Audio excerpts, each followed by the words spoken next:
Welcome to Headstones and Microphones, where we use AI to step into the past through a researched first-person simulation of history's most interesting people. I am your host, Calvin. While we've added some creative storytelling, our goal is to inspire your own study of these fascinating lives. Now, let's meet our guest. I am absolutely honoured today to be joined by a true titan of American sports. For those who may somehow not know who you are, who are you? I'm Hank Aaron, though a lot of folks knew me as Hammer and Hank. I spent 23 years playing the game I love, baseball, mostly with the Milwaukee and Atlanta Braves. I just tried to be the best ball player and person I could be every single day. You certainly achieved that. Let's start at the beginning. When and where were you born? I came into this world on February 5th, 1934. I was born in a section of Mobile, Alabama called Down the Bay. What was your given name at birth? My parents named me Henry Louis Aaron. Is there a story behind your birth name? Not a grand one, no. I was the third of 8 children born to Herbert and Estella Aaron. My father worked at a shipyard, and they were just hard-working folks who wanted a solid name for their son. Hank came much later once I started playing professional ball. The PR man thought it sounded more like a ball player. Mobile has produced so many greats. What was your hometown like growing up? It was a beautiful place in many ways, but it was the deep south in the 30s and 40s. We lived in a neighborhood called Toulmonville. It was poor and things were very segregated. We didn't have much in the way of money, but we had a very tight-knit community. And what was your family life like with 7 siblings? It was busy. My mother was the glue of the family. She was a strong, quiet woman who believed in us. My father worked incredibly hard to keep food on the table. We were very close. My brother Tommy even followed me into the big leagues. That's incredible. What kind of kid were you back then? I was a quiet kid, mostly kept to myself. I was always focused on sports. If I wasn't playing baseball, I was thinking about it.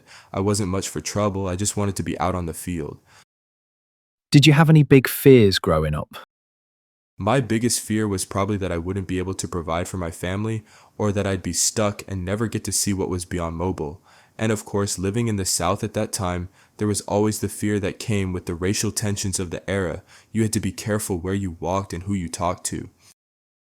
What did you dream of becoming as a child? From the time I was a little boy, I dreamed of being a Major League Baseball player. I remember Jackie Robinson came through Mobile on an exhibition tour when I was a teenager. Hearing him speak changed everything. I knew right then that's what I was going to do. What were some of your favorite activities in school? To be honest, school was mostly about the sports for me. I played football and basketball, but baseball was always the favorite. I spent more time practicing my swing with a stick and a bottle cap than I did on my homework some days. We've all been there. What was your first job? My first real job was delivering ice.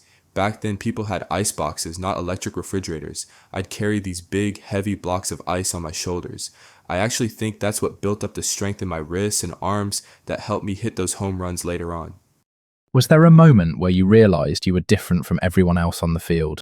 It wasn't a light bulb moment, but I noticed early on that I could hit the ball harder than the older boys. I had a cross-handed grip when I first started. I held the bat with my left hand above my right, even though I was a righty. People told me I couldn't hit like that, but I was hitting everything.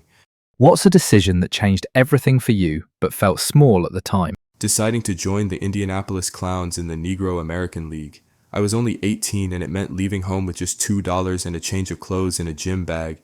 It felt like I was just going to play a game, but it was the gateway to the major leagues. What was your biggest break? It was during the 1954 spring training with the Braves. An outfielder named Bobby Thompson broke his ankle sliding into second base. It was a terrible break for him, but it opened up a spot for me. I got my chance to start, and I never looked back. What were your biggest struggles before success? Dealing with the travel and the segregation in the minor leagues. In places like Jacksonville, Florida, I couldn't stay in the same hotels as my teammates. I couldn't eat in the same restaurants. It was lonely and it was hurtful, but I had to keep my head down and play. Did you ever consider quitting? There were nights in the minors when I'd call home and tell my mother I wanted to come back. The racism was just so heavy, but she'd tell me to stick it out, that I had a gift. I'm glad I listened to her. Were there any specific daily habits or routines that you feel were essential to your success?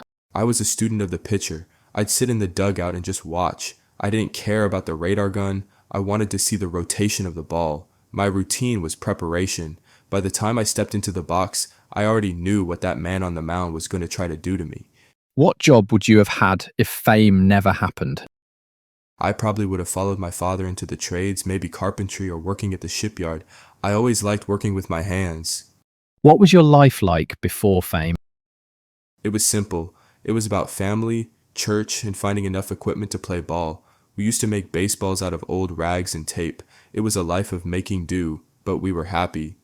How did relationships change after success?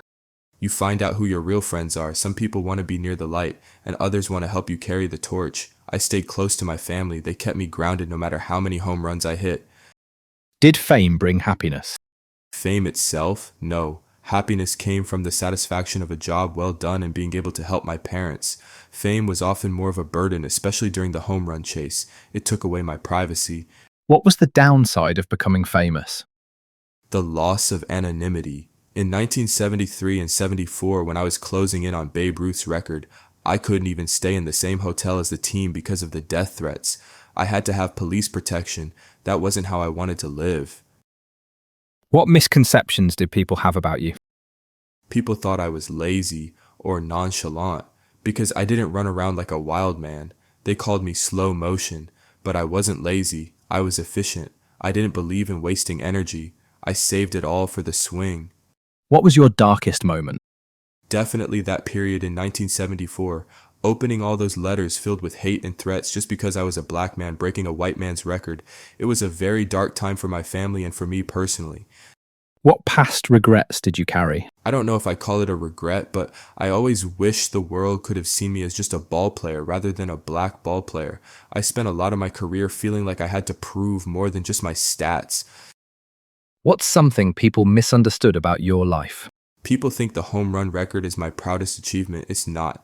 I'm actually prouder of my total bases and the fact that I never struck out 100 times in a season. I was a complete hitter, not just a power hitter. Tell me about a time when everything went wrong and how did you handle it? During the chase for 715, the pressure was nearly unbearable. My daughter was getting threats at college. I felt like the world was closing in. How did I handle it? I went to the ballpark. The batter's box was the only place in the world where I felt I had total control. Did fame and fortune change your life? It changed my circumstances, certainly. It allowed me to start the Chasing the Dream Foundation to help kids. But it didn't change who I was. I still liked a quiet meal and a good conversation more than any fancy party. Who had the biggest influence on your life? My mother, Estella, she gave me my moral compass, and Jackie Robinson for showing me that the door could be opened. What was life like in your final years? It was wonderful. I spent a lot of time with my wife, Billy. I worked in the Braves front office and focused heavily on my business ventures and philanthropy. I loved seeing the new generation of players coming up. What were you working on in your career before you passed away? I was very involved with the Braves as a senior vice president.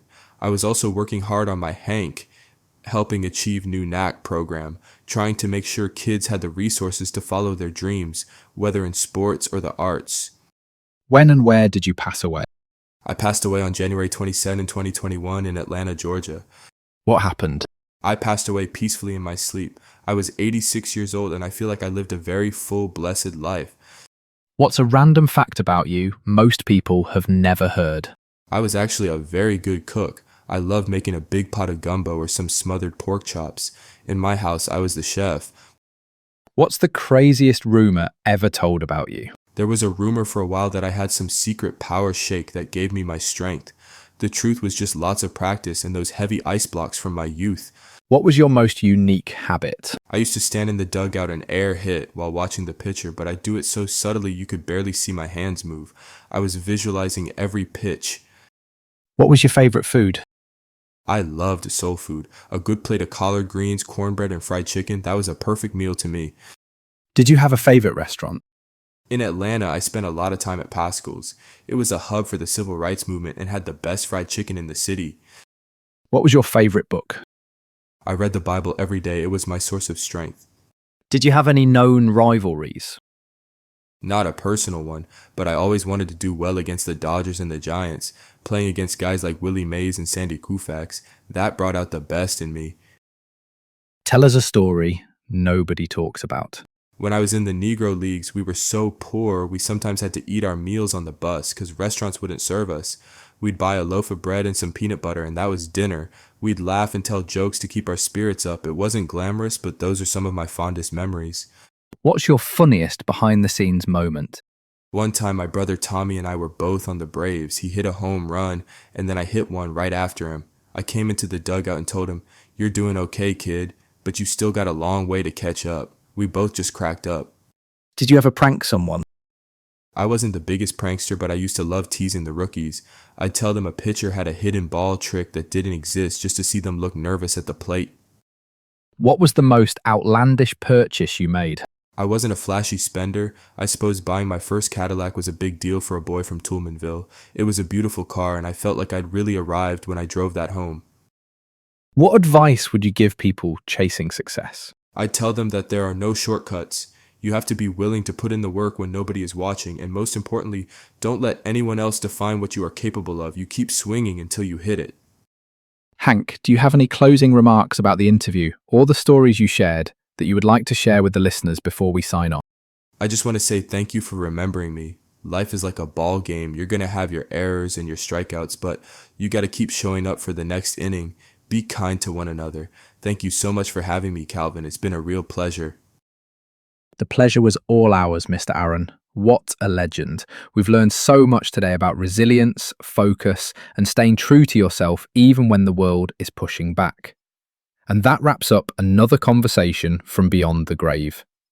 Thanks for joining us on the Headstones and Microphones podcast. Remember, legends may die, but their stories never do. Please help spread the word by sharing and following the pod.